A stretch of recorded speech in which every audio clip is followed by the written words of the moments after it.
सुप्रभात दिव्य जननी अपार कृपरु आज दिनटी समस्तर मंगलमय है। जड़े भयभीत होबार कारण कण यार तीन गोटी कारण अच्छी। प्रथम कारण जड़े निजर निरापत्ता विषय अधिक अधिक सर्वदा चिंतन करवा। द्वितीयटी जो विषय से आदौ किसी जाने से विषय ताहार एक अस्वस्थ भाव जात हुए आई असहज भाव तार चेतना भितर भयंकर भय संचार करे।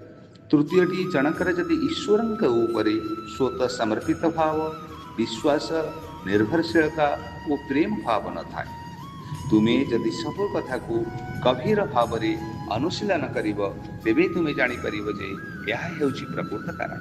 जदि तुम उपरे तुमर आस्था नहीं कि विश्वास नहीं कि ईश्वरंकर और नियति उपरे नहीं तेबे तुमको क्यों भाव भल लगुच।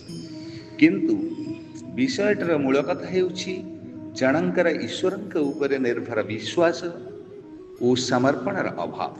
जड़े जदि एतिकी जापर जे समस्त परिस्थिति रे जहाँ घटबार अच्छी से ही सर्वोत्तम घटब। यह जानी जड़े जदि पूर्ण रूपे ईश्वर पाखरे समर्पित हो तेबे तुमर सकल भय दूर हुई अनंत प्रेम प्राप्त।